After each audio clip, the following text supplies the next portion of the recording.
We're a few minutes late, but we are going to start the Thursday, May 27th, Webster Town Board Workshop.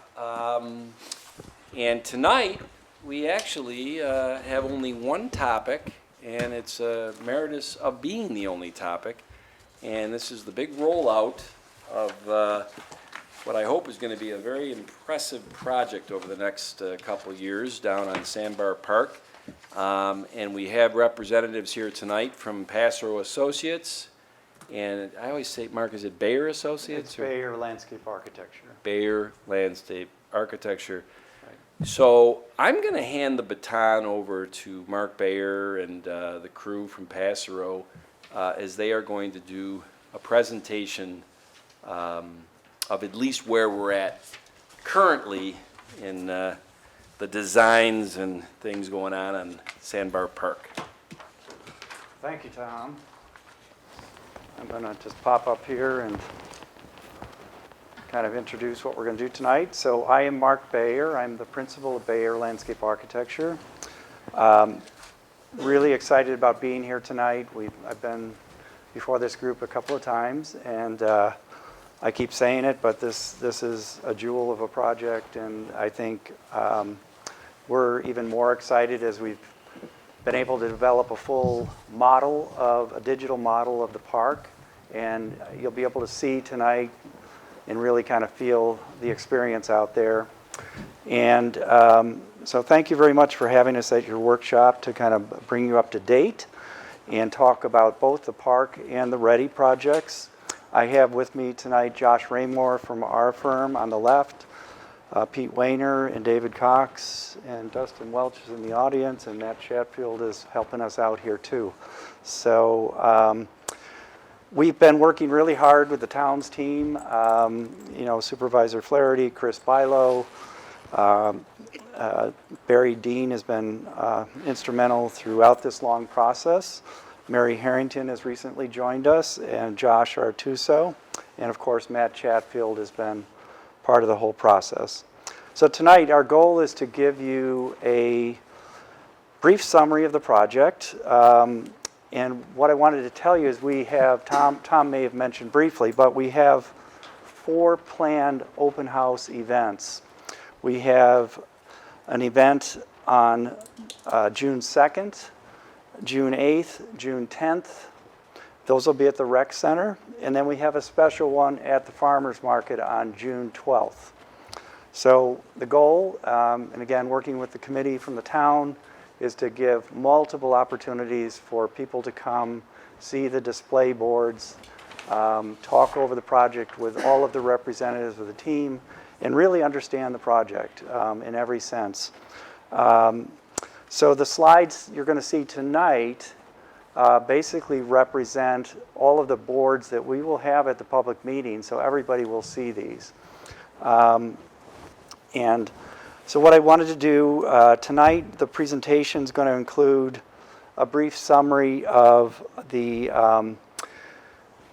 READY projects, the new Bayfront building. It will also address, obviously, the park, and Dave Cox from Passero will be talking about READY. Pete Wayner will be talking about the new Bayfront building, and I will talk about the park and a little bit about the anticipated project schedule, which will bring you up to date on. And then Matt Chatfield has been working close with Paul Adams, and Matt's going to speak to a lot of the grant work he's done in the past and the grant work we're anticipating doing and the financial side of all of the projects. So hopefully when we leave here tonight, you'll have a great picture of this fantastic project. So what I'd like to do right now is we're going to start with the READY. This is just some images that we took over 2017, 2019, and kind of the impetus throughout much of the state for this READY funding that became available. And I'm going to let Dave Cox from Passero speak a little bit to the READY projects.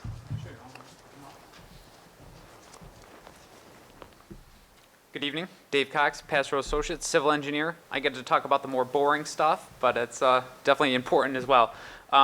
So 2017 and 2019, we saw some really high water levels on Irondequoit. I mean, a lot of businesses along the bay and lake had to shut down. These are pictures up here, right around the Bayfront restaurant. The water level was pretty much right at the front door, just waiting to come in. And the IJC has not said that it's not going to get this high. They've in fact said plan for it to go higher. Being that we have a gem of a park down here in Webster, and there's money available, we want to see what we can do to help provide resiliency and to guard ourselves against raising water levels in the lake and Irondequoit Bay. So next slide. So the state actually has a program that's called READY for short. It stands for Resiliency and Economic Development Initiative. So that is a program through New York where they will give grant money for projects just like this, where we're going to take infrastructure in parkland and roads and make it more resilient to raising floodwaters. So there's a couple different grants that we received. One of them is MO 56. They classify the READY grants as MO with a number. MO 56 is Lake Road. And what we're doing there is we're raising Lake Road up. So right now it can be in the flooding area that we experienced previously, and if water gets much higher, that road could be completely underwater. So part of this project, we're actually going to be raising Lake Road up in vertical elevation. So we're raising at a minimum of 2.5 feet, sometimes up to 4 feet or 4.5 feet. So we're really raising it up so that it's going to be above those water levels. The other thing that we're doing, since we're raising it up, is we're actually changing the alignment some. So if you drive down Lake Road, you'll notice that it is really, really close to Irondequoit Bay. It is the edge of the pavement, and you got a little, maybe a foot of grass, and then it kind of drops right down to the water. And you have Irondequoit Bay is just such a nice asset, but there's no room to walk along there or really to enjoy that waterfront there. So we're actually moving the road further away from the bay and really opening it up so that it creates a nice parkland grass area with sidewalks for bicycles, walking, so that people can actually enjoy the Irondequoit Bay along that edge. And also, we have parkland kind of on the east side of Irondequoit Bay, so that'll provide a nice tie point where we can have sidewalk that'll link that east side all the way towards the parkland that you see on the left side of the screen there, where the Bayfront restaurant and the Sandbar Park is. For that relocation, it actually requires a parkland alienation.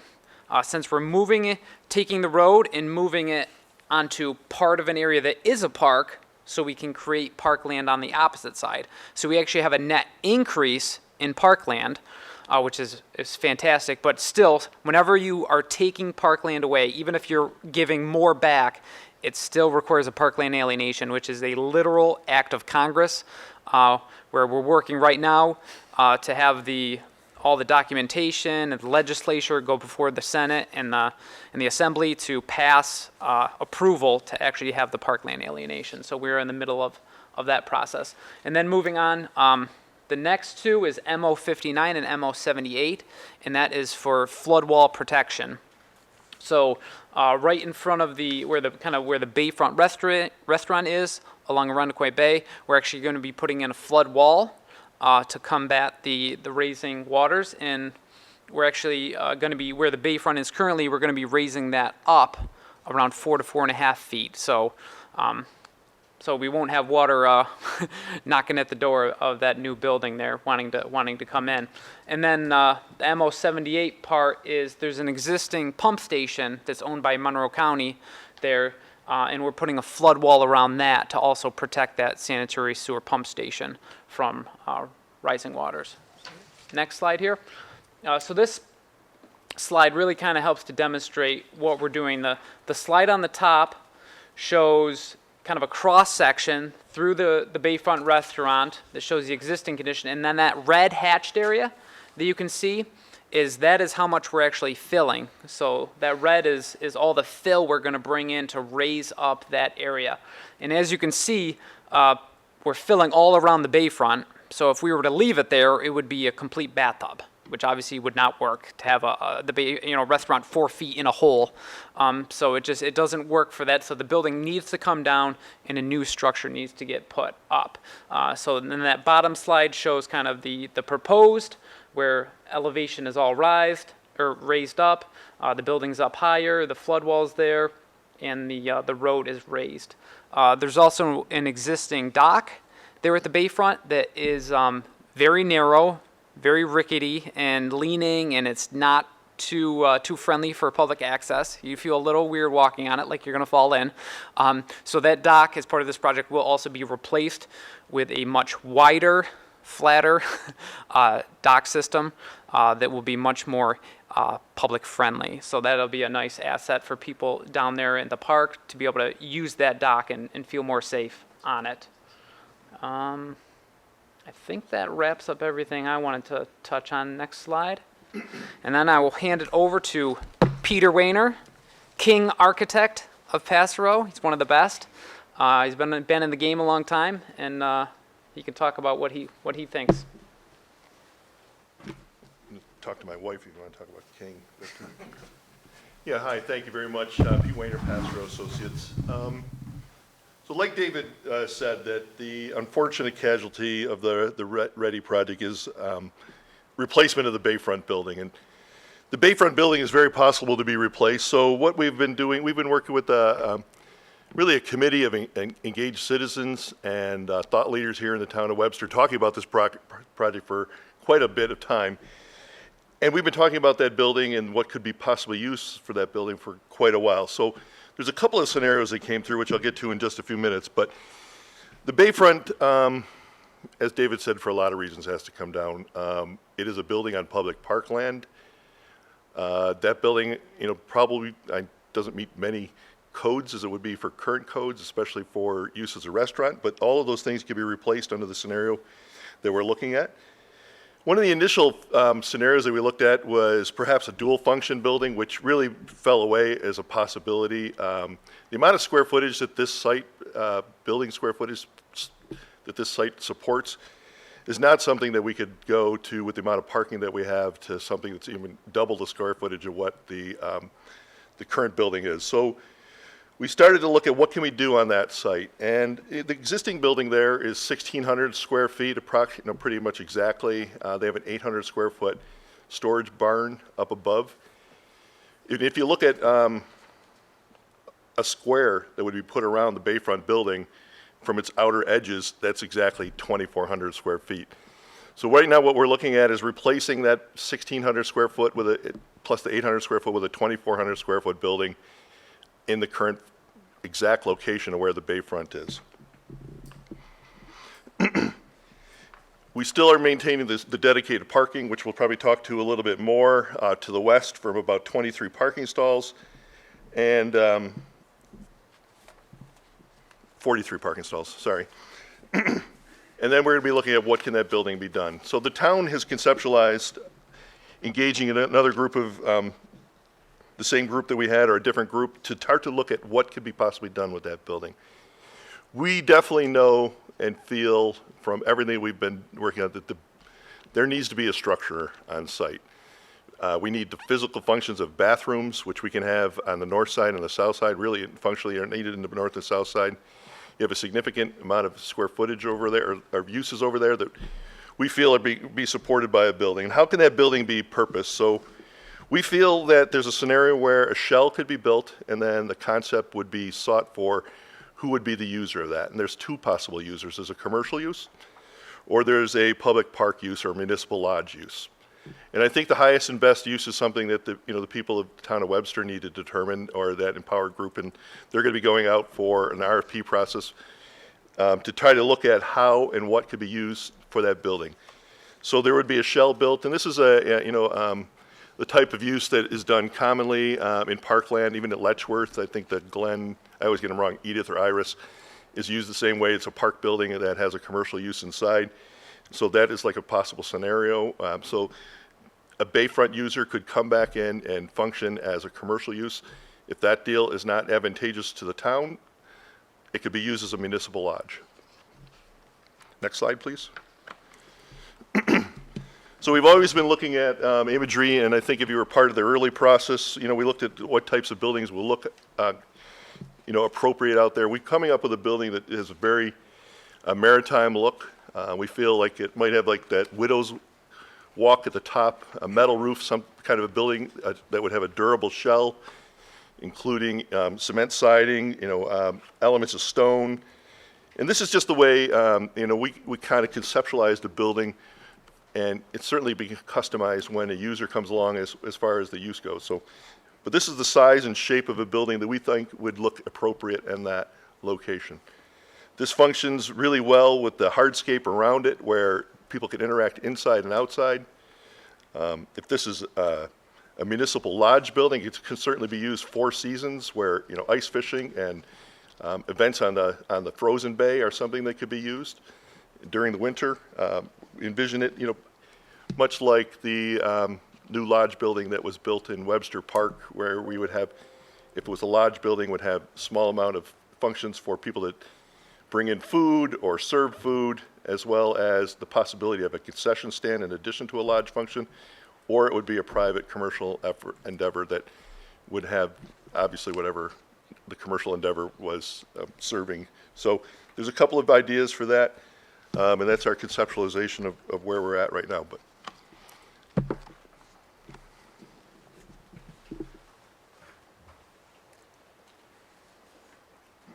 Thank you, Peter. I'm going to jump into the park proper and just talk about that a bit. So this slide, we've presented previous or similar slides to you. This is just showing the many features that we're planning for the park, from the lakefront walkways to lots of seating, picnic areas, kayak launches, environmental education areas. We have a fishing pier planned. We have multimodal trail system planned so that you can ride a bike or walk along the bay. And just lots of wonderful features. And that has translated in over time. We've gone through quite a process working with an advisory committee composed of about 10 or 12 citizens. Barry headed that up. We worked with them for a couple of years at least, and kind of went through a design process from programming through early schematic design into where we are now, which is a more advanced design. And we had a workshop session back a few years ago, 2 years ago, and we're kind of leading into where we are today, which is a well-advanced design where we're ready to come back to the public, share at the 4 events that we're planning, so everybody can see the full update and understand the project more fully. This is just a plan view on the screen. This is the west end. We have a long, narrow strip of parkland that goes basically from the Castaways area west for quite a distance. And essentially this will be an improved set of stairs to get up and down at Castaways. The deck, a portion of that deck is on public land. And there will be a defined public way there, working with Castaways to the best degree possible. Some new steps to get up and down from the trail. And then the trail continues west to a point where we'll be able to ramp back down to Lake Road. And someday we're hoping there'll be a way through another project to carry people all the way over to the outlet. So that's the goal on the west end. The core of the park is in this image, and the core park has many features, including the building, the new bayfront building that Peter was talking about. This is the wall that would be part of the flood wall protection. The pump station is here. The idea being that there's great public access here with beautiful seating opportunities. We have fully upgraded and improved parking on the west side of the new building. We have a kayak launch over here at the west edge, which there'll be a drop-off zone, and car top kind of kayak launch with a accessible device to be able to launch kayaks with ADA accessibility. There's great lawn spaces for multi-purposes. There's the peninsula that remains intact and green, so wonderful opportunities for passive recreation. On the lake side, there is additional parking, and then there's a couple of great upper lawn plateau with, for picnicking. There is a shade pavilion, kind of the sunset view. The money shot is up there. There is like a lakefront promenade that goes all along the lake. There is a nature play area that we're building in, and then a trail system that's going to go through the existing kind of woodland and be able to make your way back down to the lake road and cross over to the bayside. And then there's the multimodal Bayside Trail, which goes all along the bay and kind of ties the east end to the core park and so on. So lots of fantastic features.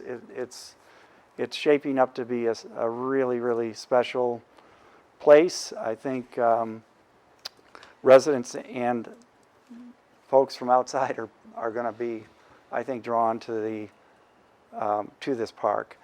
So the east end, connects with that multimodal trail there's a really nice fishing pier that's been designed here, and there is a great kind of environmental education area over at the very east end, and some of the features of that will be the boardwalk trails. This is a view of the fishing pier here. I'm sorry, that's located there. This is the fishing pier. You'll be able to get out on the water in a reasonable way and really be able to use that.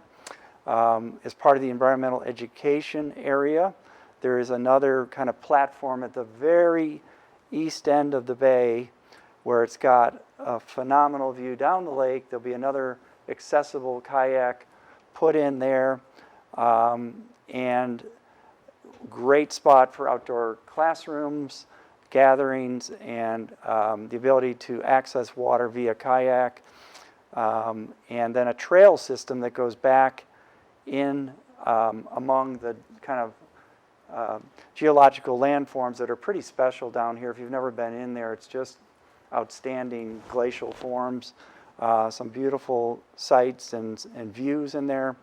So the road alignment, as David alluded to, the road is being realigned to get a little further north, giving us great space on the south side. And for the first time, you will have a sense that you have a place to ride your bike, walk, and not fall in the bay or get run over. So it's I think, a fantastic improvement.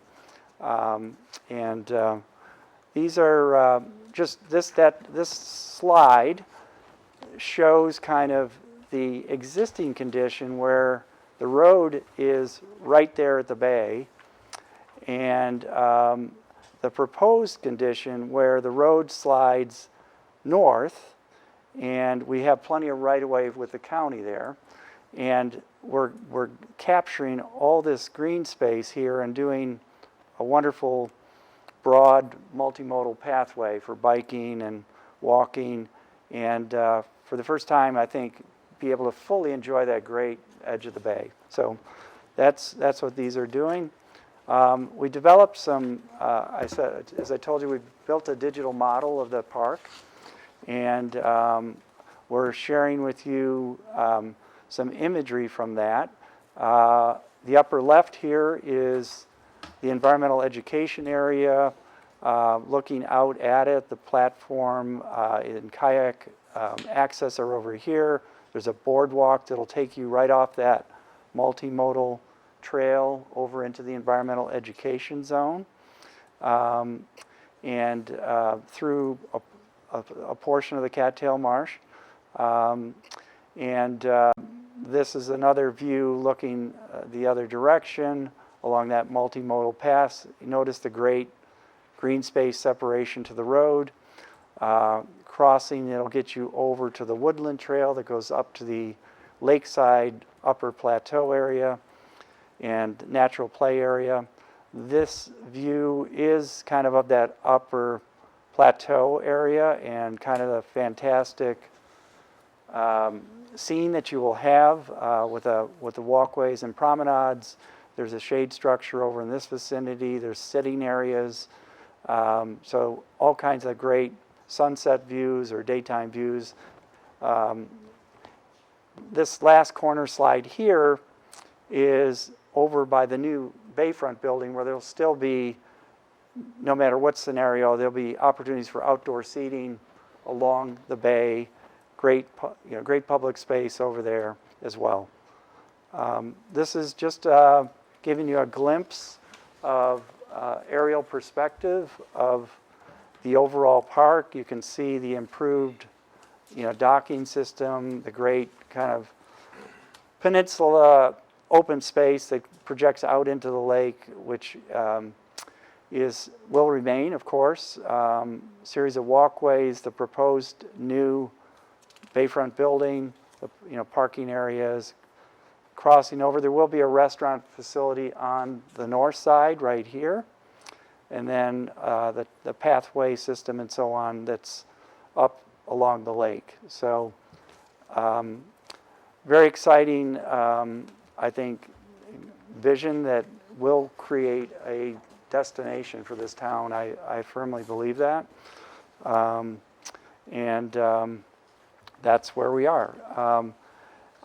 As far as schedule goes, our plan for both the Ready project and the park projects, because they're two independent projects working together, but our goal is to complete design through, from now through November, and the projects would be bid out sometime in November, and the goal would be to be under construction in the spring of 21, and likely, spring of 22, and likely completion in the following year on those projects. We have, and this is all tentative, there is, depending on funding sources, the environmental education area sets up nicely for a possible second phase. And ideally, we'd be able to build it all at once, but it is distinct, as is the west end. So we have options on that, and that's still being worked through. So with that, I wanted to have Matt Chatfield join us and speak a little bit to some of the funding sources that are available, and some that have been secured previously, and talk a little bit about the financing and the financial aspects of this that he's been working through with Paul Adams. So, Matt?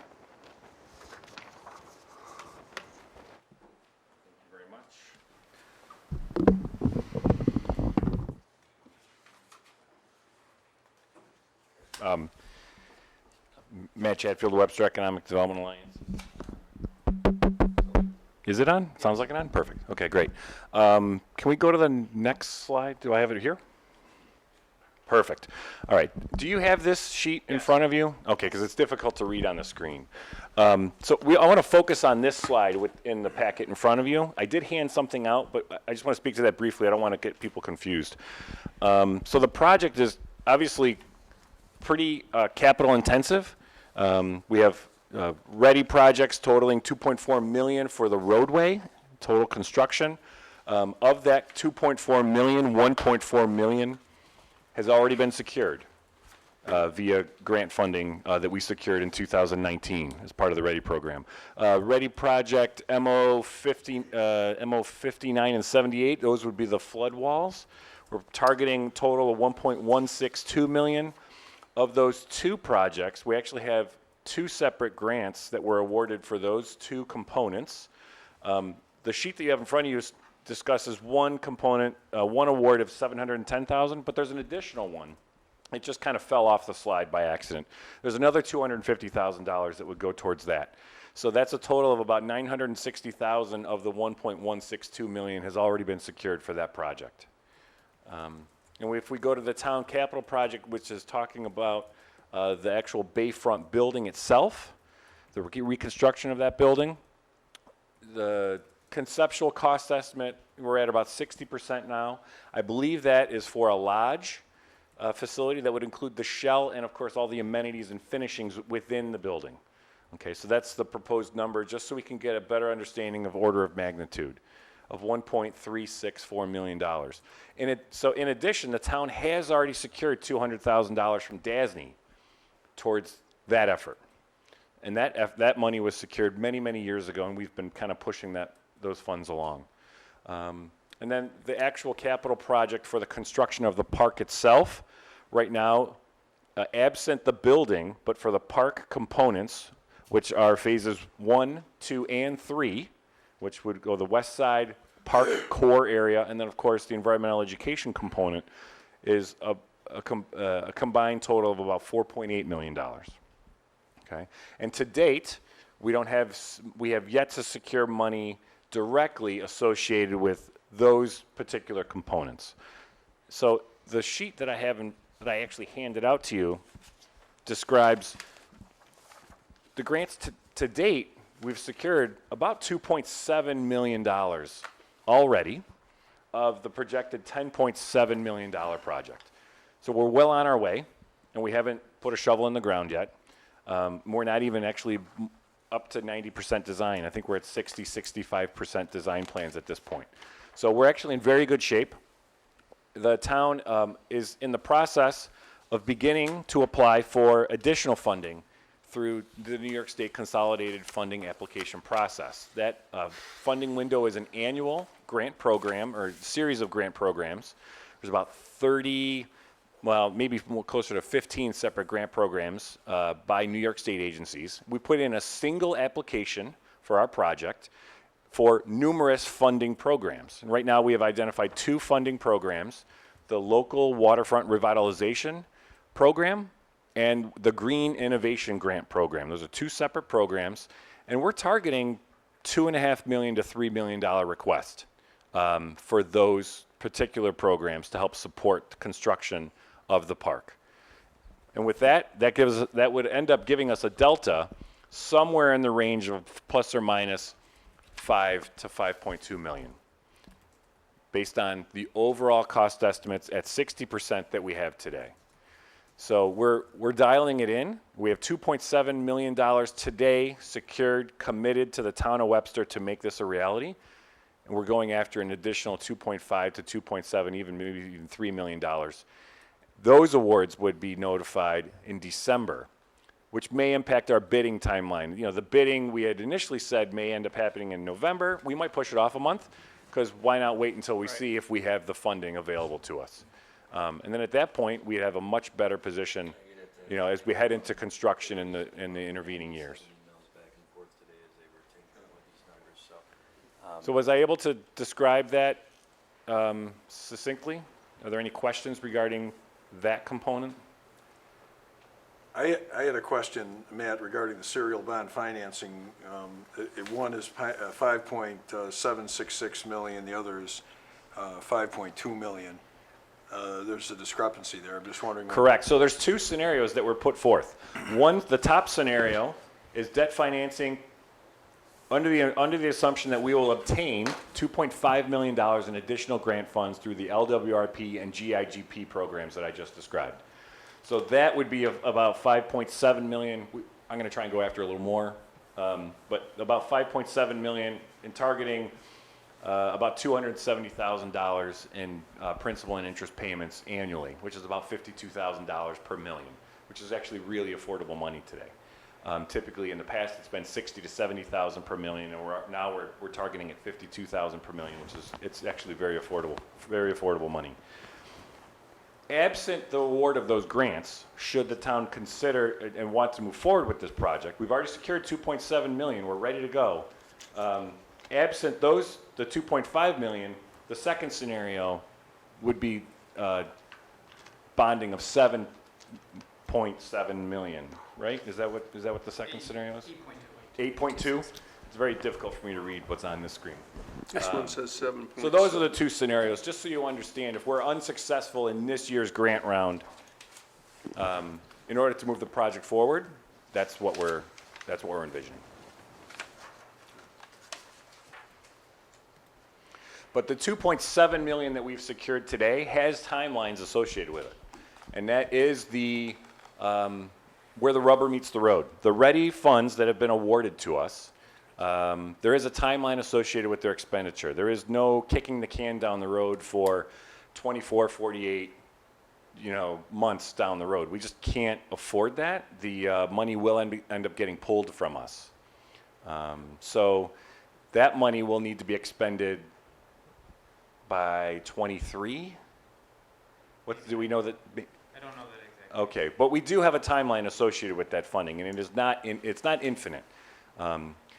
Oftentimes with LWRP funds, other state funds, we can ask for extensions. It's unlikely that we're going to be given a significant amount of extension opportunities for those funds to make this project a reality.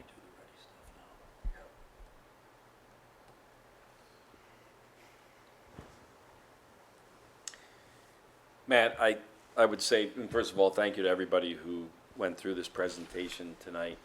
The last screen that you have up there, which is the financial breakdown, trying to put it into an aesthetic format that you don't have to be a CPA to understand. That is probably the one screenshot that we still have a little bit of a work in progress on, that we hope over the next couple of days we can tighten that up so that when we roll into the open houses next week, the first one being Wednesday, June 2nd at the Rec Center between 7 p.m. and 8:30 p.m., that screenshot of the financial aspects of this project will be tightened up. Also, at those presentations, it's going to be, they are more like an art gallery type of thing where the people will walk in. There'll be different easel setups for various components of this.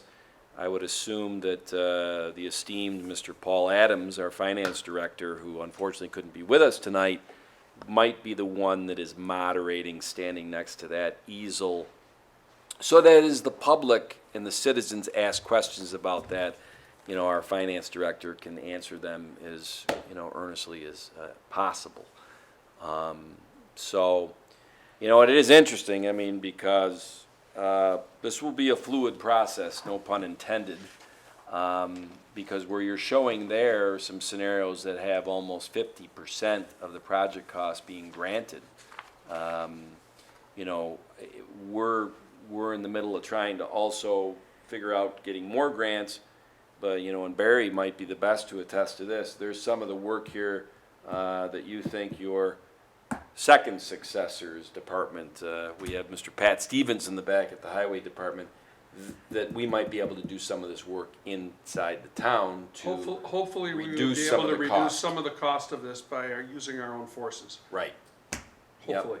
So, there is so much that's going to happen over the next couple of months. Yes. And all of it, I'd like to think the efforts of many people on this team is to improve these numbers, either reducing the cost for things like Barry just said, or increasing the amount of grant money we get so we have to put less tax burden in bonding on the Webster citizens. There are multiple opportunities between the cost savings associated with the town, and in addition, the results of the RFP process for the building itself, there will end up being a licensing fee that would be required for any potential commercial applicant. right? So that licensing fee would also be able to be utilized to offset bonding. Yeah. And like I said, you know, bonding at $52,000 per million, but depending on what those licensing fees are, we have no idea what that would look like just yet. We haven't explored it, but that would also end up being a cost savings to the town. Yep.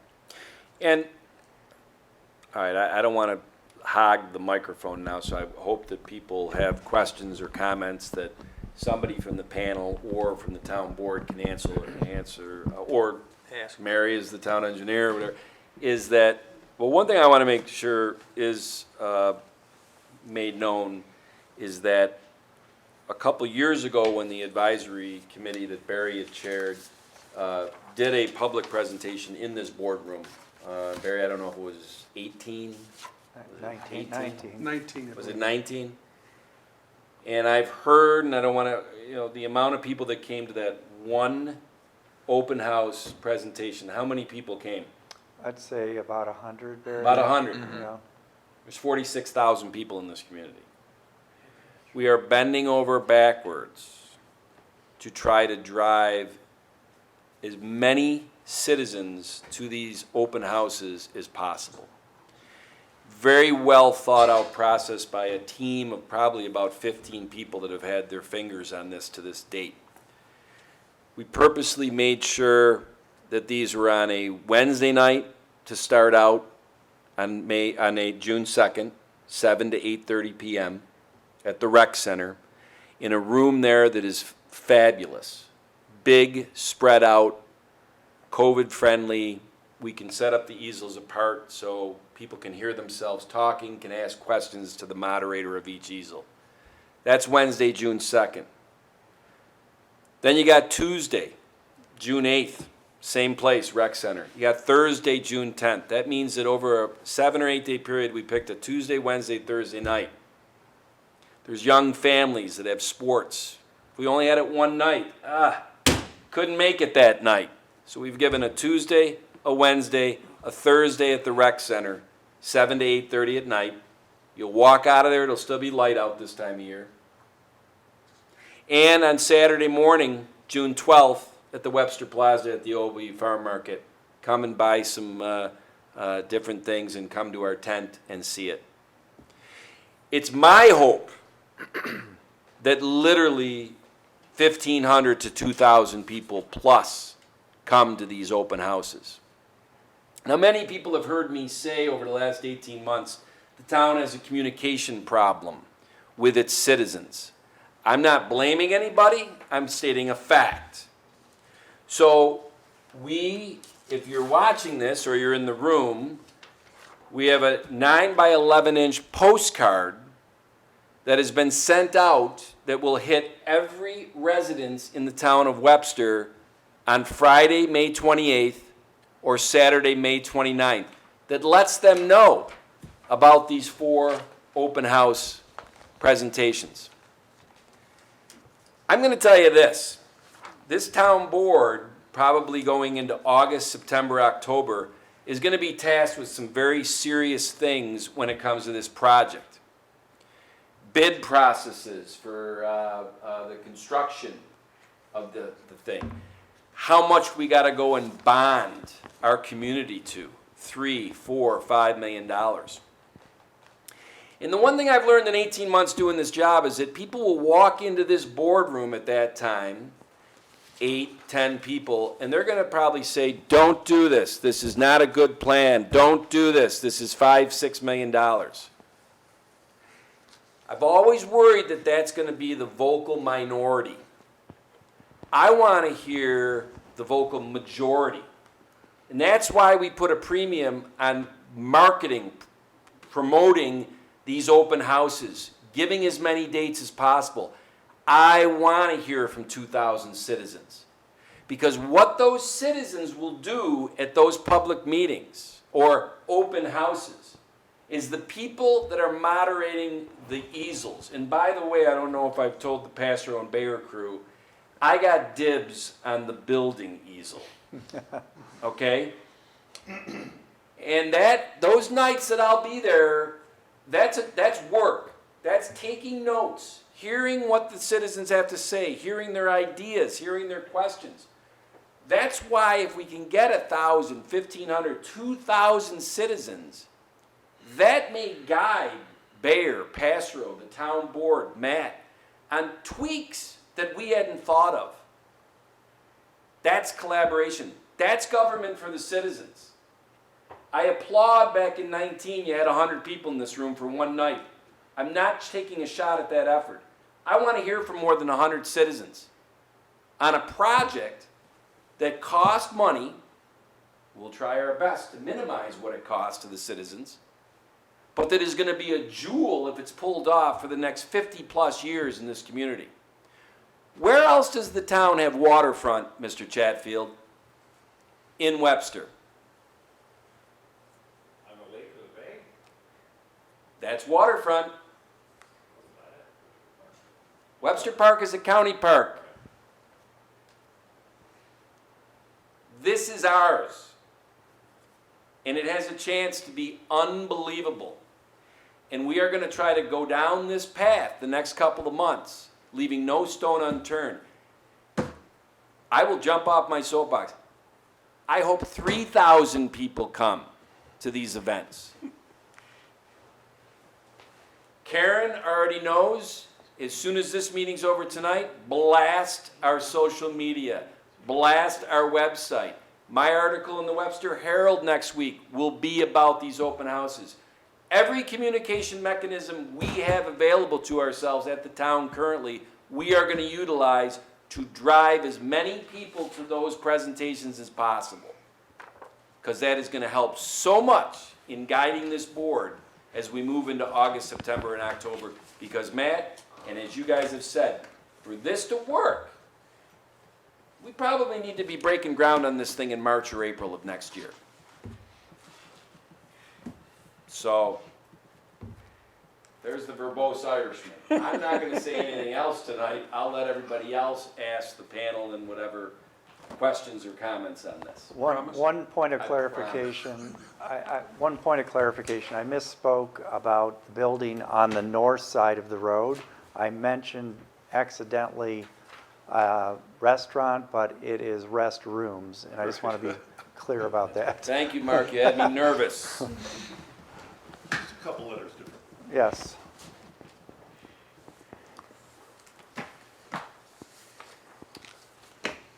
It's all been said. Well, Barry, you and I don't have many questions because we've been involved in this in many meetings the last couple months, but I appreciate that Bill and Dolly and Patty and Charlie and John Cahill and that crew. And he's not here right now because he's away for this week, but Chris Bilo Yes. has become Yeah. a very important linchpin in this as well. He's brought a lot to the table, and I think he will continue to do so. Yeah, actually, we're missing two of our big ones tonight, Chris Bilo and Paul Adams. Yeah, that's okay. Yeah. Let's just build it and get on with it. I've been involved in this project from when we purchased the property. Why do you gotta be so verbose? And I've been trying to get this It's park just- done. It's the same, all right? Trying to get this park done. We need to build it. But it's been a good process, and I think we've come Yeah. up with different ideas than we had when we initially Yeah, purchased it. I agree. I So, think it's a great project the way it is right now. Yeah, I think it's exciting. I like the way it looks. It reminds me a lot, on a mini scale, of Lake Shore Drive, Chicago, where the waterfront is actually accessible to people. They I made it a couldn't park figure right out along. what it looked like to me. That's exactly, you're right, Patty. Yeah, and it's on a much smaller scale, but it's commendable for a community to make their waterfront accessible to everyone. Yeah. I think it looks great. I had one question about the kayak slip and dock access at the far end over on the environmental education area. Sure. Will you'll have to portage a kayak over there. Well, the idea was that. You'd launch at the if other you- place You and- paddle down. Yeah. And you can, we're going to create a slip so you can get in and have a picnic down there, or a Okay. class could paddle down, and there'll be a way to get on a slip that's adjacent to the platform. Okay, great. And I Yeah. have seen the ADA accessible launching facilities for kayaks and passive water use. They're phenomenal. Right, They're and really great. we had numerous requests at the last open house for that feature. Yeah. So, it's definitely something we're going to do, and, you know, I think it's gonna be great. I mean, it's, that end of the east end of the bay, that view over there is astounding when you get in there and look back west. So it's a fun area. It's also got those glacial landforms that it's fun to hike back in there and look up through them. It's great. One of the things that's important about this project is that there's a lot of history. There's a ton of history in this area, and we have a lot of that can be utilized possibly in some of the buildings, but also that what we always talked about was that we're not just building a park, we're building a destination. And those were the key words you used during your initial presentation to us when we were in the process of selecting an architect, and I think that says it all. Yeah, we're super excited about it. It's such a rare site where you have frontage, you know, 12 acres on a bay. We have, like, Josh tell me, 2,500 feet on the lake and 2,100 feet on the bay. And we've got this, that's an incredible asset.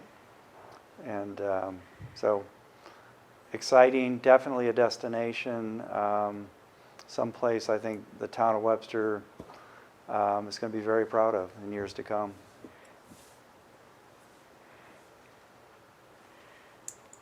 Incredibly impressive, and I look forward to the input from our residents also.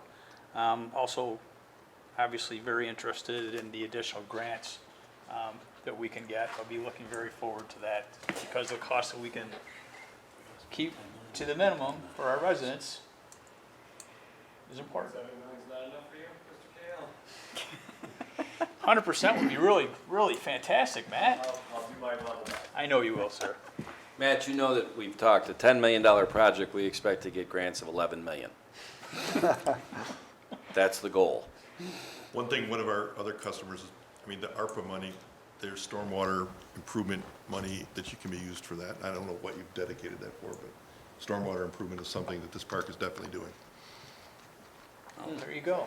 That's another discussion that we intend to have with the town board regarding that, those rescue plan funds. And I have asked for initial eligibility components, which were the utilities. Yep. Water. Stormwater improvement is absolutely a function of this project, and $400,000 worth of utility improvements, I believe, is part of that. And already will come in with that one. Adds any new information from the treasurer. As we were talking, Matt, this project checks so many boxes for grant eligibility. I think it's just a perfect time. And post-COVID, I think it even makes it stronger. I think it's been so clear through the COVID stretch that how important parks are to communities. I think this has got all the right assets for that. Couldn't agree more. Thank you very much for the presentation this evening Thank you. and for this. The visuals are fantastic. Thank I you. think our residents are going to be very, very impressed Well, with the public meetings. I We- really do. good. I was impressed with this. We First I've have, seen today. we have some wonderful boards. They're literally 4 feet in length. And when you see those images at 4 feet in length, I'm looking it's forward pretty to it. exciting. Yeah. Great project. We gonna get everybody home early tonight? We are. Unless, it's up to you, really. No, I already promised Barry, I'm done. Thank Made you. a promise. Charlie? No, No, you really? I just want to get through that other thing. Okay. Patty, anything else? No? John's already, Dolly? Bill, you already, I know what you said. Build it. Barry? We're good. Josh? It's a wonderful project. Build it and they will come. Mary, you think you'll have some fun as town engineer on this one? Of course. Yep. Well, Just want to thank all our department heads for coming this evening also, taking the time away from your family. Thank you. all right. Well, gang, I think, unless That'll do it. anything else, that's the conclusion of tonight's workshop. And look forward to, have a great weekend, everybody, because next week we put the show on the road to the rec center, right?